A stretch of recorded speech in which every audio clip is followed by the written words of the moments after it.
¿Alguna vez te han acusado de algo tan terrible que defenderte haría que te vieras aún más culpable? ¿Alguna vez has tenido que tomar la decisión imposible entre proteger a alguien que amas y salvar tu propia reputación? Pues déjame contarte sobre el día en que mi mundo entero se derrumbó a mi alrededor y cómo tomé una decisión que todos, absolutamente todos, me dijeron que era una completa locura. Dijeron que estaba tirando mi vida por la borda. Dijeron que estaba siendo un tonto, un ingenuo, un idiota, pero yo sabía algo que ellos no sabían. Sabía que a veces la única manera de ganar es dejar que tus enemigos piensen que ya han ganado. Mi nombre se convirtió en sinónimo de traición en mi pequeño pueblo. Vi cómo personas que había conocido toda mi vida cruzaban la calle para evitarme. Vi el asco en sus ojos. Escuché los susurros que me seguían a donde fuera. Y durante todo ese tiempo, yo no dije nada. Absolutamente nada. Los dejé construir su caso contra mí, ladrillo por ladrillo, mentira por mentira, hasta que construyeron lo que pensaban era una fortaleza impenetrable de evidencia. Pero yo tenía un archivo, un solo archivo que guardé bajo llave, esperando el momento perfecto. Y cuando el juez lo pidió, cuando esas palabras salieron de su boca en esa sala del tribunal, vi cómo el color desapareció de los rostros de mis acusadores. Supieron en ese instante que todo estaba a punto de desmoronarse como un castillo de naipes. Pero me estoy adelantando. Déjame llevarte de vuelta a donde realmente comenzó esta pesadilla, porque necesitas entender toda la historia para apreciar lo que pasó en esa sala del tribunal. Necesitas sentir lo que yo sentí, entender por qué tomé las decisiones que tomé, incluso cuando todos pensaban que había perdido la cabeza completamente. Era un martes por la mañana de marzo cuando mi teléfono sonó a las 6:15 de la mañana. Recuerdo la hora exacta porque acababa de terminar mi café matutino y estaba a punto de salir para mi trote habitual, esa rutina que mantenía mi mente clara y mi cuerpo sano. El número era desconocido, pero algo en mis entrañas, esa voz interior que todos tenemos, me dijo que contestara. La voz del otro lado era fría, profesional, completamente desprovista de emoción. Era un detective del departamento de policía local, y me estaba pidiendo que fuera a la estación para responder algunas preguntas sobre discrepancias financieras en la compañía donde trabajaba como analista financiero senior. Mi corazón inmediatamente comenzó a acelerarse, latiendo tan fuerte que podía sentirlo en mis oídos. No porque hubiera hecho algo malo, sino porque sabía exactamente de qué se trataba esto. Verás, 3 meses antes, había descubierto algo en el trabajo que no debía encontrar. Me había topado con una serie de transacciones que no tenían sentido. Dinero moviéndose a través de cuentas en patrones que activaron todas las alarmas en mi mente profesionalmente entrenada. Pero la persona responsable de esas transacciones no era cualquiera. Era mi hermana, Rebeca, quien trabajaba en el departamento de contabilidad.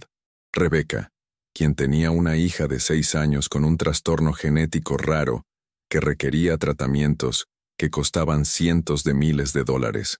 Rebeca, quien se estaba ahogando en deudas médicas y desesperación. Rebeca, a quien amaba más que a nadie en este mundo. Cuando la confronté sobre lo que había encontrado, ella se derrumbó completamente.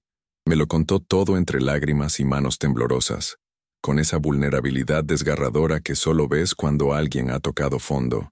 Me dijo que había estado malversando dinero de la compañía, pequeñas cantidades al principio, luego sumas más grandes a medida que las necesidades médicas de su hija se volvían más urgentes y caras. Ella sabía que estaba mal, sabía que podía ir a prisión. ¿Pero qué se suponía que debía hacer? Me preguntó con los ojos rojos e hinchados. ¿Dejar que su hija muriera? Pasé 3 noches sin dormir luchando con qué hacer. ¿Entregar a mi propia hermana y verla ir a prisión mientras su hija sufría? ¿O quedarme callado y convertirme en cómplice de sus crímenes? Al final tomé una decisión que pensé que la protegería. Comencé a documentar todo meticulosamente, creando un archivo detallado que mostraba el contexto completo de lo que había sucedido y por qué.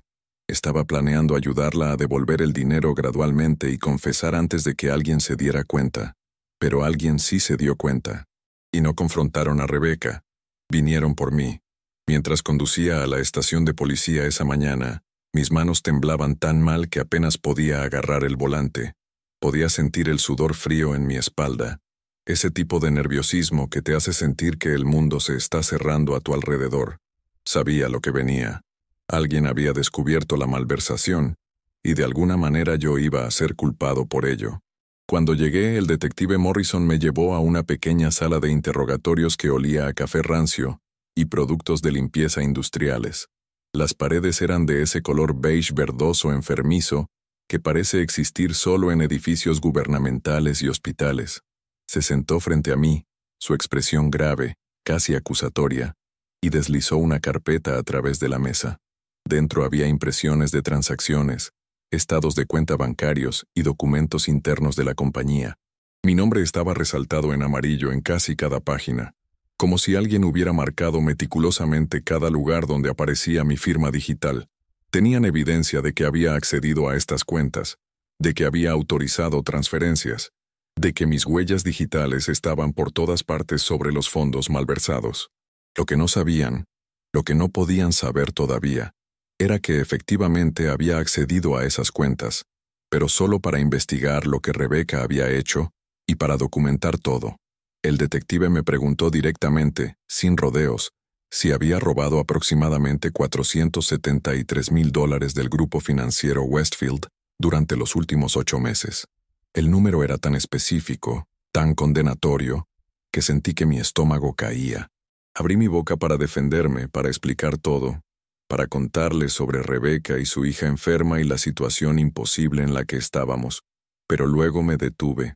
Algo en mi mente hizo clic, como cuando finalmente resuelves un rompecabezas complicado, y me di cuenta de que si les contaba la verdad ahora mismo, Rebecca sería arrestada inmediatamente, su hija perdería a su madre, el tratamiento que estaba recibiendo se vería interrumpido, y había una posibilidad muy real de que la pequeña Emma, mi sobrina a quien había sostenido el día que nació, no sobreviviera al estrés y el caos que seguirían. Entonces tomé una decisión que todos más tarde llamarían la decisión más estúpida de mi vida. Miré al detective Morrison a los ojos y dije, «Quiero mi abogado».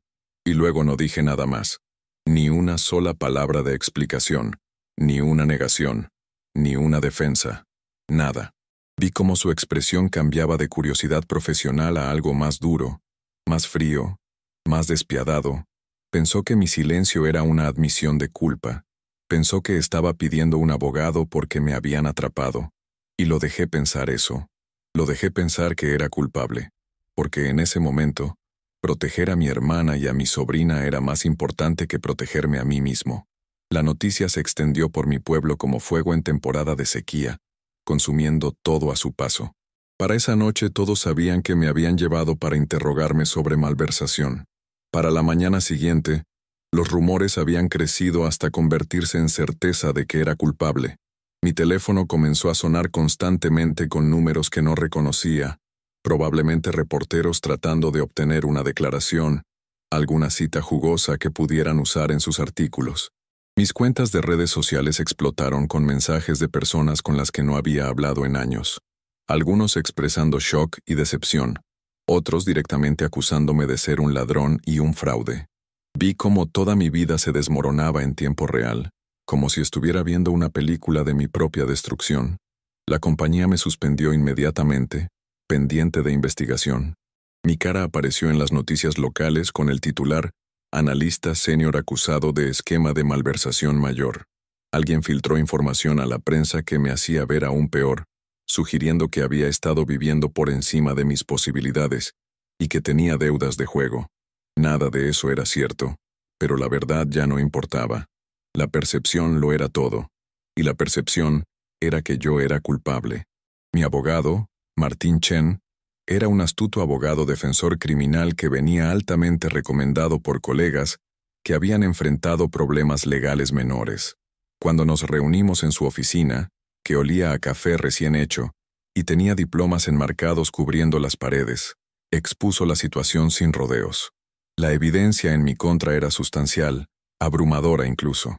La fiscalía argumentaría que había usado mi posición y acceso para robar sistemáticamente de la compañía durante meses. Tenían registros digitales, registros de transacciones y testimonios de compañeros de trabajo que dirían que había estado actuando de manera extraña. Martín me miró con esos intensos ojos oscuros y me hizo la pregunta que había estado temiendo. ¿Tomaste el dinero? Quería contarle todo. Quería explicarle sobre Rebeca y Emma y la elección imposible que había hecho, pero sabía que el privilegio abogado-cliente solo llegaba hasta cierto punto. Si le decía que Rebeca era culpable, estaría éticamente obligado a aconsejarme que la expusiera para limpiar mi propio nombre. Entonces le di una no respuesta. Le dije que necesitaba que me defendiera sin que yo explicara ciertos detalles todavía. Pude ver la frustración brillar en su rostro. Ningún abogado quiere defender a un cliente que no será honesto con ellos, pero fue lo suficientemente profesional como para aceptar mis términos, al menos por el momento. Me dijo que estaba haciendo su trabajo casi imposible, pero que haría lo mejor que pudiera. Lo que no dijo, pero lo que pude ver en su expresión, era que él también pensaba que era culpable. La audiencia preliminar fue una pesadilla absoluta, el tipo de experiencia que te hace cuestionar todo sobre el sistema de justicia. Me senté en esa sala del tribunal usando el único traje que poseía, que no me hacía parecer que estaba tratando demasiado, y escuché mientras la fiscalía me pintaba como un criminal calculador que había traicionado la confianza de sus empleadores y robado casi $500,000. La fiscal, una mujer llamada Sandra Hitchens, con rasgos afilados y una lengua aún más afilada, presentó evidencia que era condenatoria en su minuciosidad. Mostró al juez registros de transacciones con mi firma digital. Presentó testimonios de especialistas en TI que confirmaron que mis credenciales habían sido usadas para acceder a las cuentas donde se había movido el dinero. Trajo a mi supervisor, un hombre llamado Gerald Portman con quien había trabajado durante 6 años, y él testificó que yo había estado haciendo preguntas inusuales sobre seguridad de cuentas y protocolos de transferencia en las semanas antes de que se descubriera la malversación. Todo lo que dijo era técnicamente cierto, pero faltaba el contexto crucial que habría explicado mis acciones. Yo había estado investigando la malversación de Rebeca, no cometiendo la mía propia. Pero no podía decir eso. Todavía no. Mi abogado hizo lo mejor que pudo para encontrar agujeros en el caso de la fiscalía, pero sin que yo le diera la historia completa, estaba peleando con una mano atada a la espalda. Argumentó que el acceso a cuentas no probaba robo, que hacer preguntas sobre protocolos de seguridad era parte de mi trabajo, que la fiscalía no tenía evidencia de que yo estuviera gastando el dinero robado o viviendo por encima de mis posibilidades. Pero el juez, un hombre mayor llamado juez Harold Brennan, que tenía reputación de ser duro pero justo, claramente no estaba convencido. Podía verlo en la forma en que me miraba, en el tono de sus preguntas a mi abogado. Pensaba que era culpable. El juez estableció una fecha de juicio para 6 semanas después, y fijó mi fianza en $250,000. Mis padres hipotecaron su casa para pagar la fianza, y pude ver la duda en sus ojos, incluso mientras me abrazaban fuera del tribunal. Mi madre susurró en mi oído con voz quebrada: «Solo dinos la verdad, cariño. Pase lo que pase, estaremos a tu lado». Pero no podía decirle la verdad. Todavía no. Porque decir la verdad significaba destruir la vida de Rebeca y potencialmente dañar las posibilidades de supervivencia de Emma. Entonces abracé a mi madre de vuelta y no dije nada, añadiéndola a la lista cada vez mayor de personas que pensaban que era un criminal que ni siquiera sería honesto con su propia familia. Las 6 semanas previas al juicio fueron las más largas y solitarias de toda mi vida, un tipo de soledad que nunca había experimentado antes. Siempre había sido una persona social, alguien que disfrutaba estar cerca de amigos y familia, que esperaba con ansias las parrilladas de fin de semana y las cenas casuales con colegas. Todo eso se evaporó de la noche a la mañana, como si nunca hubiera existido. Mis amigos dejaron de llamar, y cuando yo intentaba contactarlos, las respuestas eran breves, incómodas, llenas de excusas. Las invitaciones a eventos sociales se secaron completamente, como un río en pleno verano. Cuando iba al supermercado, la gente literalmente me daba la espalda o se apresuraba por pasillos diferentes.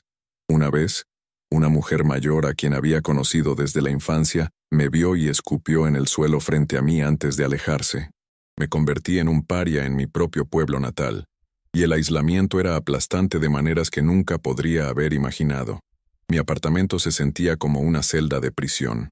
Me sentaba allí por las noches, viendo el sol ponerse a través de mi ventana, sabiendo que en algún lugar al otro lado del pueblo Rebeca estaba con Emma, que probablemente estaban cenando juntas, que Emma probablemente estaba pidiendo a su madre que le leyera su historia favorita sobre la princesa y el dragón. Estaba sacrificando todo para protegerlas, y ellas no tenían idea del precio que estaba pagando. Rebeca me había llamado una vez, el día después de que mi arresto se hizo de conocimiento público. Estaba llorando tan fuerte que apenas podía hablar, ahogándose en su propia culpa y desesperación. Sabía inmediatamente lo que había pasado. Sabía que de alguna manera yo estaba siendo culpado por lo que ella había hecho. Quería entregarse, decir la verdad, arreglar esto. Pero le dije que no. Le dije que se quedara callada, que cuidara a Emma, que me dejara manejar esto. Podía escuchar la angustia en su voz mientras me preguntaba por qué estaba haciendo esto, por qué la estaba protegiendo cuando significaba destruir mi propia vida. No pude darle una respuesta satisfactoria porque la verdad era complicada y dolorosa. Lo estaba haciendo porque era mi hermana, porque Emma merecía tener a su madre, porque a veces el amor significa sacrificio, incluso cuando ese sacrificio parece una locura para todos los demás. Pero también lo estaba haciendo porque tenía un plan arriesgado, potencialmente tonto, pero un plan al fin y al cabo. Tenía ese archivo, la documentación detallada que había creado cuando descubrí por primera vez lo que Rebeca había hecho. Contenía todo, marcas de tiempo que mostraban que la malversación había comenzado antes de que comenzara mi investigación. Los propios correos electrónicos de Rebeca discutiendo las necesidades médicas de su hija y su creciente desesperación. Registros bancarios que mostraban que el dinero robado había ido a instalaciones médicas y no a mí.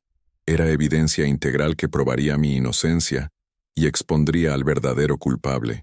Pero no iba a usarlo a menos que absolutamente tuviera que hacerlo, porque usarlo significaba destruir a Rebeca. A medida que se acercaba la fecha del juicio, el caso de la fiscalía en mi contra se hizo más fuerte y más sofisticado, como una red que se cerraba cada vez más apretada. Trajeron contadores forenses que testificaron que el rastro del dinero conducía directamente a mí. Presentaron evidencia de que había investigado sobre banca offshore y técnicas de lavado de dinero en mi computadora de trabajo. Lo que no sabían era que había estado investigando esas cosas para entender lo que Rebeca había hecho y para descubrir cómo ayudarla a devolver el dinero sin ser atrapada. Cada pieza de evidencia que presentaron tenía una explicación inocente, pero sin que yo proporcionara esa explicación, todo parecía condenatorio, cada detalle añadiendo otra capa de culpa aparente. Mi abogado Martín se estaba frustrando cada vez más conmigo. Se sentaba frente a mí en salas de conferencias, corbata aflojada y mangas arremangadas, y prácticamente me rogaba que le dijera qué había pasado realmente. Seguía diciendo que no podía defenderme efectivamente si no le daba todos los hechos. Tenía razón, por supuesto, pero había tomado mi decisión, y estaba comprometido a llevarla hasta el final, sin importar el costo personal. La cobertura mediática se intensificó a medida que se acercaba el juicio. Las estaciones de noticias locales transmitieron segmentos sobre el caso, discutiendo el descarado analista financiero, que supuestamente había robado casi $500,000 de su empleador de toda la vida. Alguien creó un grupo de Facebook llamado Justicia para Westfield Financial, que tenía miles de miembros, la mayoría de ellos publicando comentarios enojados sobre mí y pidiendo el máximo tiempo de prisión. Cometí el error de leer algunos de esos comentarios una noche, y pasé la siguiente hora en mi baño, doblado sobre el inodoro, físicamente enfermo por el odio dirigido hacia mí. Había personas diciendo que nunca debería permitírseme trabajar en finanzas de nuevo, que debería servir décadas en prisión, que alguien como yo era un cáncer para la sociedad. No me conocían. No sabían la situación imposible en la que estaba. No sabían que cada día estaba tomando la decisión consciente de dejarme destruir en lugar de exponer a mi hermana, pero su ignorancia no hacía que sus palabras dolieran menos. ¿Alguna vez te has sentido completamente solo, rodeado de personas que piensan que saben quién eres, pero no tienen idea de lo que realmente estás pasando? ¿Alguna vez has cargado un secreto tan pesado que sientes que te está aplastando el pecho cada vez que respiras? Ahí es donde estaba yo, día tras día, semana tras semana, mientras la fecha del juicio se acercaba implacablemente. El juicio comenzó en una húmeda mañana de lunes de julio, uno de esos días en que el calor te golpea como una pared cuando sales de un edificio con aire acondicionado. Recuerdo caminar por las escaleras del tribunal con Martín, y había una multitud de personas allí, algunos sosteniendo carteles sobre crimen corporativo y responsabilidad. Me gritaron cosas mientras pasaba, sus rostros retorcidos con ira e indignación justiciera. Estas eran personas buenas que pensaban que estaban defendiendo lo correcto, pero no tenían idea de que estaban atacando a un hombre inocente. Dentro de la sala del tribunal, la atmósfera era espesa con tensión y expectativa, como si el aire mismo estuviera cargado de electricidad. La fiscalía había prometido presentar un caso hermético, y el juez había dejado claro que esperaba que ambas partes fueran minuciosas y profesionales. Me senté en la mesa de la defensa, usando un traje azul marino que Martín había insistido que me hacía parecer confiable y respetable, y vi cómo se seleccionaba el jurado. 12 personas que decidirían mi destino basándose en información incompleta y manipulación cuidadosa de hechos. La declaración de apertura de la fiscalía fue devastadora en su claridad y confianza. Sandra Hitchens se paró frente al jurado y les contó una historia sobre un hombre, yo, que había traicionado a todos los que confiaban en él. Describió en detalle cómo había usado mi posición como analista financiero senior para robar sistemáticamente del grupo financiero Westfield. Explicó cómo había cubierto mis huellas creando documentación falsa y explotando vulnerabilidades de seguridad. Pintó una imagen de premeditación y comportamiento criminal calculado. Y la peor parte era que mucho de lo que dijo era técnicamente preciso, solo que dirigido a la persona equivocada. La declaración de apertura de Martín fue más defensiva, argumentando que el caso de la fiscalía era circunstancial y que el acceso a cuentas no probaba robo. Señaló que la fiscalía no tenía evidencia de que yo realmente poseyera o gastara el dinero robado, pero podía ver en las caras de los jurados que ya se estaban inclinando hacia la condena. La evidencia era simplemente demasiado abrumadora cuando se presentaba sin contexto. Durante la siguiente semana, la fiscalía desfiló testigos a través de esa sala del tribunal, cada uno añadiendo otro ladrillo a la pared de evidencia contra mí. Compañeros de trabajo testificaron sobre mi comportamiento. Especialistas en TI confirmaron mi acceso digital. Contadores forenses explicaron el rastro del dinero. Y durante todo esto, me senté allí en silencio, viendo cómo mi vida era desmantelada pieza por pieza, sabiendo que podía detenerlo en cualquier momento produciendo mi archivo y contando la verdad sobre Rebeca. Pero no lo hice. Me mantuve firme en mi decisión, incluso cuando vi a mis padres llorando en la galería, incluso cuando sentí el peso del juicio del jurado presionando sobre mí como una losa de concreto. La fiscalía descansó su caso un viernes por la tarde, y la confianza en la voz de Sandra Hitchens era inconfundible, casi triunfante. Ella creía que había ganado. Mi abogado creía que había ganado. El jurado claramente creía que había ganado. Incluso yo tenía momentos en los que me preguntaba si había cometido un terrible error, si mi plan iba a fallar espectacularmente, y pasaría la próxima década o más en prisión por un crimen que no cometí. Ese fin de semana antes de que nuestra defensa estuviera programada para comenzar, fue el periodo más oscuro de toda mi vida. Una oscuridad que parecía no tener fin. Apenas dormí, dando vueltas durante las calurosas noches de verano, mi mente acelerada recorriendo todos los posibles resultados. En mis peores momentos, me imaginaba en prisión, imaginando los años extendiéndose ante mí, todo mientras Rebeca y Emma vivían sus vidas afuera.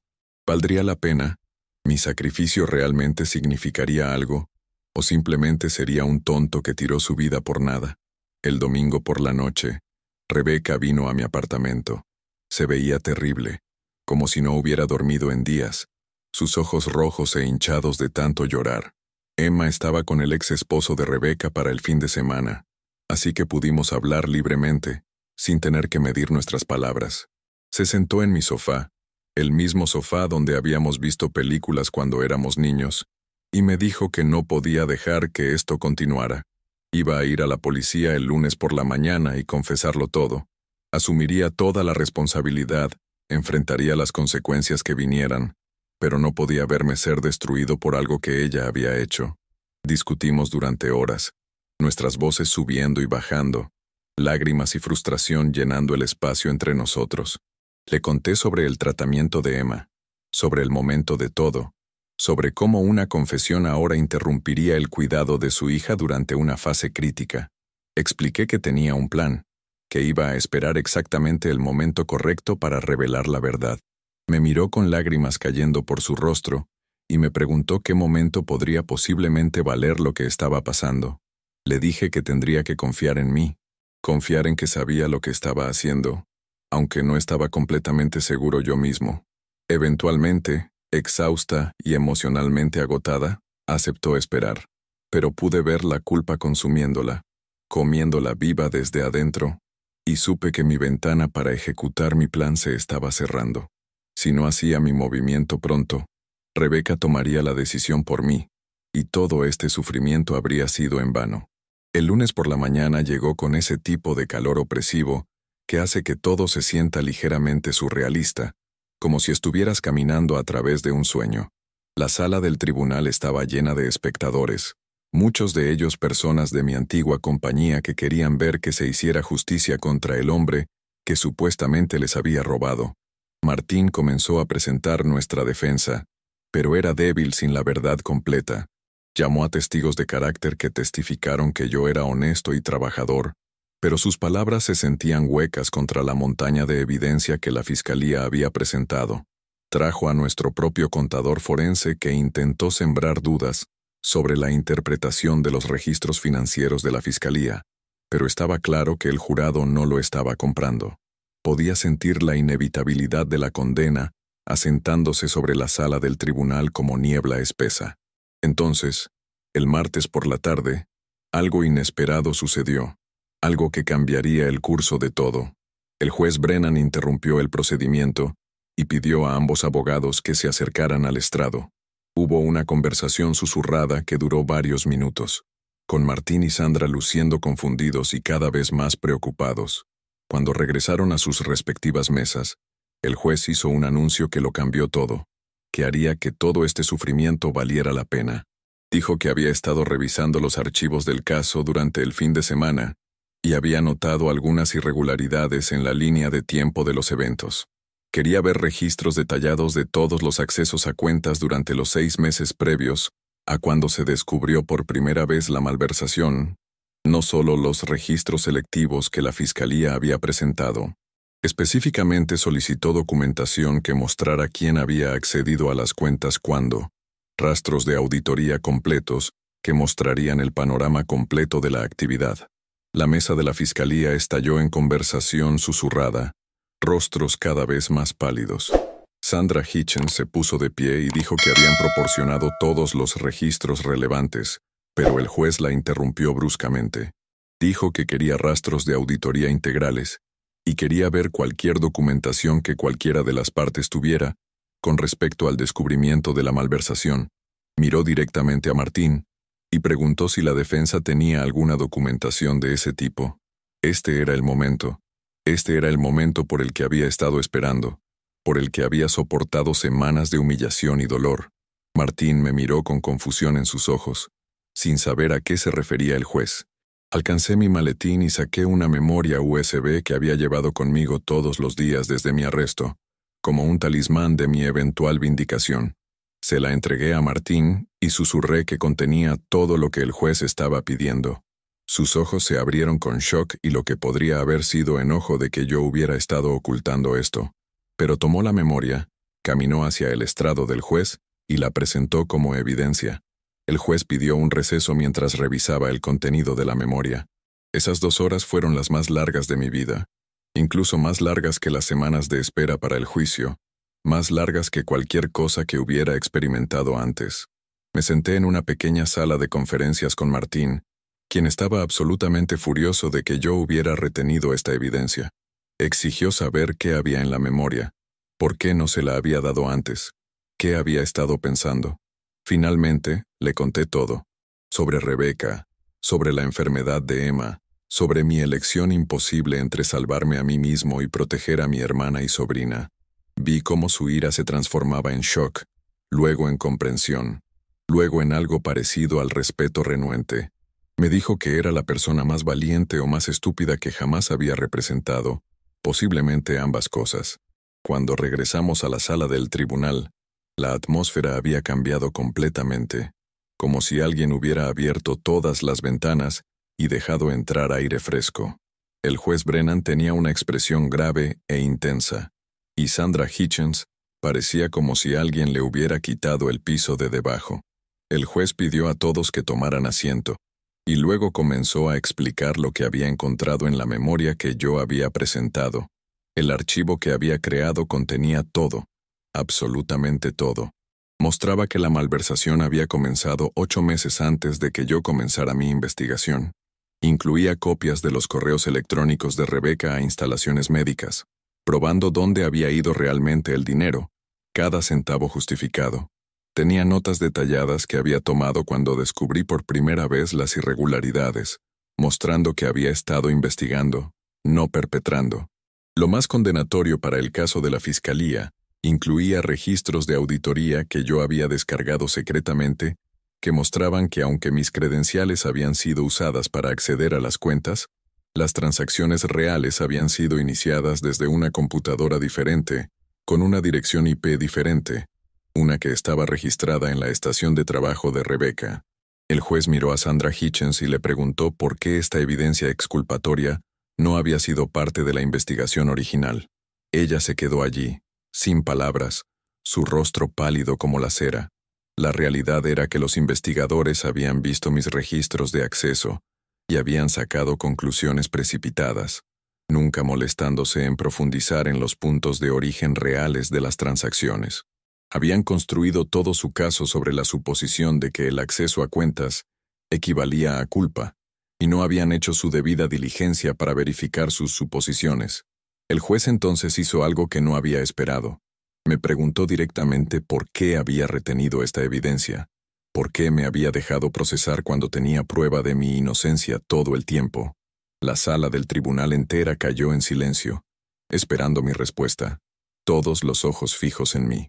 Me puse de pie, mis piernas temblando ligeramente, el peso de todas esas miradas sobre mí, y dije la verdad por primera vez públicamente. Expliqué que mi hermana había malversado el dinero para pagar el tratamiento médico de su hija por un trastorno genético raro. Expliqué que había descubierto lo que había hecho y había estado tratando de ayudarla a devolver el dinero y confesar antes de que alguien se enterara. Les conté sobre la elección que enfrenté cuando fui arrestado, la decisión imposible entre limpiar mi propio nombre y proteger a una madre desesperada tratando de salvar a su hija moribunda. Expliqué que había documentado todo no para protegerme a mí mismo, sino para entender el alcance completo de lo que Rebecca había hecho para poder ayudar a arreglarlo. Les dije que había esperado para revelar la evidencia porque necesitaba cronometrarlo perfectamente, para asegurarme de que el tratamiento médico de Emma pudiera continuar sin interrupción, y para asegurar que Rebecca pudiera potencialmente llegar a un acuerdo de culpabilidad que incluyera restitución y tratamiento, en lugar de solo prisión. Mientras hablaba, podía ver reacciones ondulando a través de la sala del tribunal, como olas en un estanque. Algunas personas parecían enojadas de que los hubiera engañado. Otras parecían conmovidas por la posición imposible en la que había estado. Mis padres estaban llorando abiertamente, finalmente entendiendo por qué había guardado silencio por tanto tiempo. Y Rebecca, de quien no me había dado cuenta que estaba en la sala del tribunal, se puso de pie en la galería y dijo con voz clara y fuerte, quebrándose con emoción: «Está diciendo la verdad. Yo lo hice. Yo robé el dinero y él estaba tratando de protegerme a mí y a mi hija». La sala del tribunal estalló en caos, voces elevándose, personas hablando todas a la vez. El juez Brennan tuvo que golpear su mazo repetidamente para restaurar el orden. Llamó a otro receso, y durante ese tiempo Rebecca fue tomada bajo custodia. Quería ir con ella, decirle que estaría bien, pero todavía era técnicamente el acusado en un juicio en curso. Cuando se reanudó la corte, el juez hizo su fallo. Desestimó todos los cargos contra mí con perjuicio, lo que significaba que nunca podría ser juzgado por este crimen de nuevo. Ordenó a la Fiscalía que comenzara inmediatamente procedimientos contra Rebecca por la malversación real. Pero también hizo algo inesperado y compasivo que mostró que había entendido la complejidad de toda la situación. Miró a Rebeca, quien ahora estaba sentada donde yo había estado en la mesa de la defensa, y dijo que aunque enfrentaría consecuencias por sus acciones, la Corte tomaría en consideración las circunstancias extraordinarias que habían llevado a sus crímenes. Indicó que estaría abierto a un arreglo de culpabilidad que incluyera restitución, libertad condicional y servicio comunitario en lugar de encarcelamiento, dadas las necesidades médicas de su hija y el hecho de que finalmente había dado un paso al frente para decir la verdad. El alivio que sentí en ese momento fue abrumador y complicado, una mezcla de emociones que no puedo describir completamente. Era libre. La pesadilla había terminado. Pero Rebeca ahora enfrentaba las consecuencias que había intentado tan duro protegerla de enfrentar. Mientras salía de la sala del tribunal ese día, estaba rodeado de reporteros gritando preguntas, por examigos tratando de disculparse, por extraños que querían felicitarme o condenarme o simplemente entender qué había pasado. Las secuelas del juicio fueron complejas y desordenadas de maneras que no había anticipado completamente, como desenredar un nudo que se había apretado durante meses. Rebeca tomó un acuerdo de culpabilidad que incluía 5 años de libertad condicional, restitución completa del dinero robado a través de un plan de pagos que se extendería durante años, y 1000 horas de servicio comunitario. Perdió su trabajo, por supuesto, su reputación en la industria destruida, pero no fue a prisión, lo que significaba que podía continuar cuidando a Emma. La compañía, Westfield Financial, enfrentó su propio ajuste de cuentas. La investigación reveló que sus protocolos de seguridad eran inadecuados, y que su prisa por juzgarme, en lugar de realizar una investigación exhaustiva, casi había resultado en una miscarriage masiva de justicia. Varios ejecutivos renunciaron o fueron despedidos, y la compañía implementó nuevos procedimientos de supervisión. También me ofrecieron mi trabajo de vuelta, con pago retroactivo y una disculpa formal. Rechacé la oferta. Algunos puentes, una vez quemados, nunca pueden ser completamente reconstruidos, y sabía que nunca podría trabajar allí cómodamente de nuevo. Mi reputación en el pueblo lentamente comenzó a recuperarse, pero fue un proceso gradual, como un jardín que vuelve a crecer después de un incendio. Algunas personas se disculparon profusamente por dudar de mí, por abandonarme, por creer lo peor sin hacer preguntas. Otras permanecieron escépticas o suspicaces, incapaces de aceptar completamente que había sido inocente todo el tiempo, como si no pudieran admitir que se habían equivocado tan completamente. Aprendí que la opinión pública es algo voluble y a veces cruel, y que una vez que la gente forma un juicio sobre ti, cambiar sus mentes requiere más que solo hechos. Requiere que admitan que estaban equivocados, y eso es algo con lo que muchas personas luchan. Mi relación con Rebeca se complicó de nuevas maneras. Estaba agradecida más allá de las palabras por lo que había hecho, pero también estaba consumida por la culpa sobre lo que había soportado por sus acciones. El tratamiento de Emma continuó, y estoy agradecido de decir que respondió bien a la terapia que estaba recibiendo. Verla reír y jugar, sabiendo que todavía tenía a su madre gracias a las decisiones que había tomado, me dio una sensación de paz sobre todo lo que había pasado. Mis padres lucharon por entender por qué les había ocultado la verdad durante tanto tiempo. Mi madre en particular se sintió herida de que no hubiera confiado en ellos con lo que estaba pasando. Tomó muchas conversaciones largas y a veces dolorosas para que entendieran que mi silencio no había sido por falta de confianza, sino por proteger a Rebeca de su presión bien intencionada, pero potencialmente desastrosa, para confesar antes de lo que era estratégico. La experiencia me cambió de maneras fundamentales, alterando mi comprensión de la justicia, el sacrificio y el amor. Aprendí que a veces hacer lo correcto significa parecer que estás haciendo lo incorrecto. Aprendí que el coraje moral no siempre es ruidoso y obvio. A veces es silencioso y parece debilidad o tontería para los observadores externos. Aprendí que el amor y la lealtad pueden exigir sacrificios que otros nunca entenderán o apreciarán. Más importante aún, aprendí que la justicia y la verdad no siempre son lo mismo, y que el camino hacia la justicia a veces requiere paciencia, estrategia y una voluntad de sufrir en silencio. Mirando hacia atrás ahora, meses después de ese dramático momento en la sala del tribunal, a menudo me preguntan si tomaría la misma decisión de nuevo. ¿Me dejaría acusar, arrestar, juzgar y casi condenar para proteger a mi hermana y sobrina? La respuesta honesta es que no lo sé con certeza. La experiencia fue traumática de maneras que todavía me afectan. Tengo momentos de ansiedad cuando veo autos de policía. Siento un destello de pánico cuando recibo llamadas telefónicas inesperadas. Llevo las cicatrices emocionales de ser abandonado por amigos, dudado por la familia y condenado por mi comunidad. Pero cuando veo a Emma corriendo y jugando, cuando veo a Rebecca reconstruyendo lentamente su vida y enmendando sus errores, siento una sensación de rectitud sobre lo que hice. Tal vez habría tomado decisiones diferentes si pudiera hacerlo de nuevo. Tal vez habría encontrado una manera de protegerla sin sacrificarme tan completamente. Pero en el momento, con la información que tenía y las restricciones de tiempo que enfrentaba, tomé la mejor decisión que pude. Y finalmente funcionó. No perfectamente, pero lo suficientemente bien. Quiero compartir esta historia con ustedes no para pintarme como algún tipo de héroe, porque no me siento como un héroe. Me siento como alguien que fue puesto en una situación imposible y tomó decisiones difíciles que tuvieron tanto costos como beneficios. Comparto esto porque creo que hay otros por ahí enfrentando sus propias decisiones imposibles, sus propias situaciones donde no hay buenas opciones, solo opciones menos malas. Si estás en ese lugar ahora mismo, quiero que sepas que no estás solo.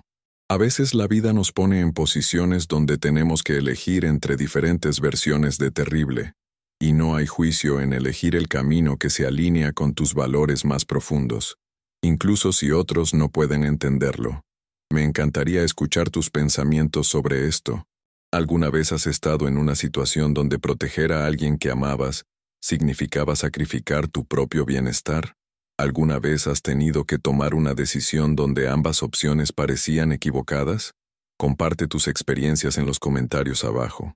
Leo cada uno de ellos, y tus historias me recuerdan que estas situaciones imposibles son más comunes de lo que nos gusta admitir. Entender historias como la mía, entender la complejidad de las decisiones humanas y la naturaleza a veces desordenada de hacer lo correcto, es importante. Nos recuerda no apresurarnos a juzgar a otros, considerar que podría haber contexto que no estamos viendo, abordar situaciones con más empatía y menos certeza.